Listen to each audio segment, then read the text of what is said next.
The moment my flight was canceled, my mother laughed and texted, "Have fun walking home, loser." And in that second, I realized she still had no idea I was worth $78 million. The airport was loud in the way only airports are when something goes wrong. Screens flickered from on time to canceled, and groans rolled through the terminal like waves. People argued with staff, children cried, suitcases thudded onto the floor. I stood there quietly, phone in hand, reading the notification again as if it might change. Flight 417, canceled due to technical issues. No apology, no alternative, just canceled. I exhaled slowly. Inconvenient, yes, but hardly a disaster. Then my phone buzzed. Mom. LOL, figures. You always mess things up. Mom. Have fun walking home, loser. I stared at the screen, stunned. Not because the words hurt, but because after everything, she still thought she could speak to me like that. Let me introduce myself. My name is Ariana Hale. To the world, I'm a quiet consultant who works online. To my family, I'm the daughter who never finished strong, the sister who didn't marry well, the one who moved away and failed. What they don't know is that I own 3 holding companies, 2 logistics firms, and a silent majority stake in a fintech platform used by banks in 4 countries. They don't know that my net worth crossed $78 million 3 months ago, and they definitely don't know that this canceled flight would be the moment I stopped hiding. I typed back a single reply. Me. I'll manage. That was all.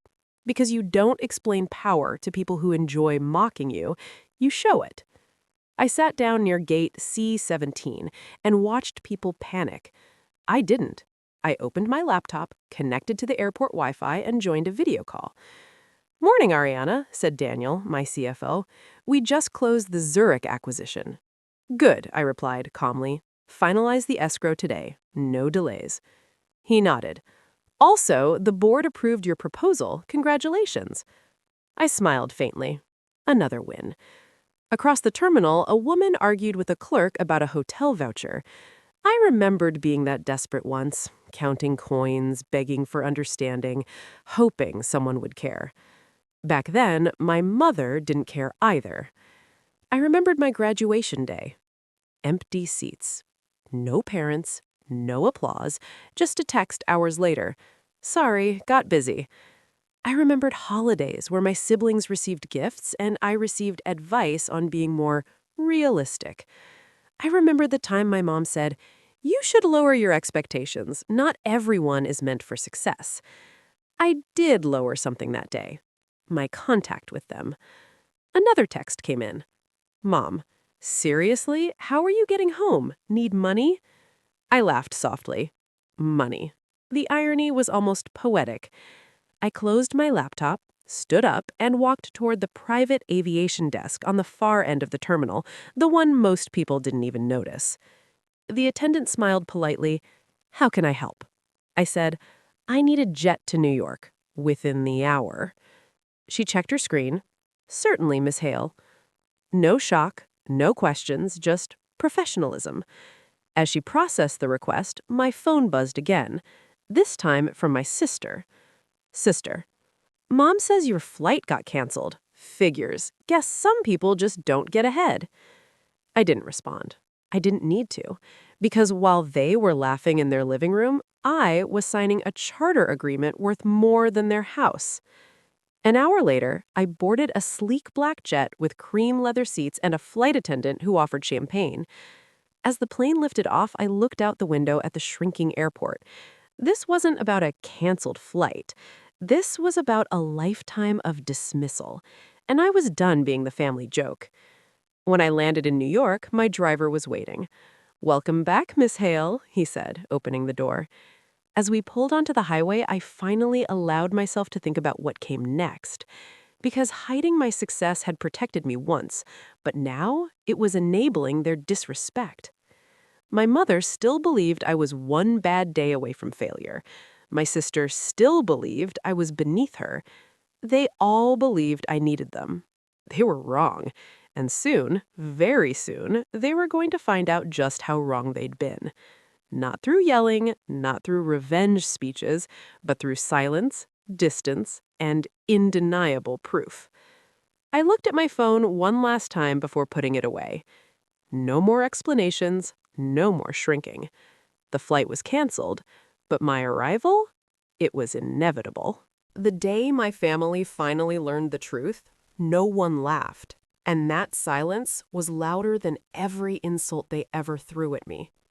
It happened at my Uncle Robert's Memorial Foundation dinner, the same uncle whose funeral they had looted like a clearance sale. The same day they took millions and handed me his rusty old shoes. Those shoes were sitting in a glass case at the front of the hall now, polished, framed, valued, because they were the key. The ballroom in Manhattan was full. Lawyers, donors, press, business leaders, people in clean suits and calm confidence. The kind of room my family had never belonged in, even when they pretended they did. I arrived quietly. No announcement, no spotlight. Just Ariana Hale in a navy dress walking to her seat. My mother didn't recognize me at first. She was too busy laughing with my sister, telling someone how hard life had been since Robert passed, playing the victim. Again. Then the host stepped up to the microphone. "Tonight," he said, "we honor Robert Hale's legacy and the person who made this foundation possible." My mother straightened. She smiled, sure it would be her. My sister crossed her legs, ready for attention. The host continued. Robert left behind more than money. He left behind vision, and he trusted that vision to one person. Pause. My name appeared on the screen. Ariana Hale, founder and chair. The room applauded. My mother froze. My sister's smile collapsed. I stood, walked to the stage, and every step felt like reclaiming a year of my life. I took the microphone. "Thank you for being here," I said simply. "Tonight isn't about money. It's about truth." The screen behind me changed. Photos appeared. Documents. Legal filings. Timelines. Gasps rippled across the room. I continued, calm and clear. My Uncle Robert didn't leave his estate to be divided. He left it to be protected. Another slide. The shoes he gave me, the ones my family laughed at, contained a coded key to his private trust. My mother's face went pale. My sister whispered, "That's not possible." I looked straight at them. It was. It funded the companies you thought failed, the investments you never knew existed, the foundation standing here tonight. I let it sink in. Then I added the final piece. And the people who tried to steal from that trust forfeited their claims entirely. Silence. Pure, heavy, complete. After the applause, after the cameras, after the donors came to shake my hand, my mother found me near the exit. Her voice shook. "Why didn't you tell us?" I met her eyes. "You laughed at me when I needed support. You mocked me when I struggled. You canceled me before I ever canceled you." My sister stepped forward. "We're family." I nodded once. Yes, and family doesn't take everything and leave someone with nothing. They had no reply. For the first time in my life. Outside, the city lights reflected off the glass doors. I breathed in the cold air and felt light. Not angry, not bitter, free. Revenge didn't come from yelling or humiliation. It came from patience, from building quietly, from letting the truth arrive on its own schedule. I walked away without another word, because I didn't need their apology. I didn't need their approval. I had already won the moment they stopped laughing. Some people think power is loud. Real power is being underestimated until the end. And this time, the story was finished on my terms.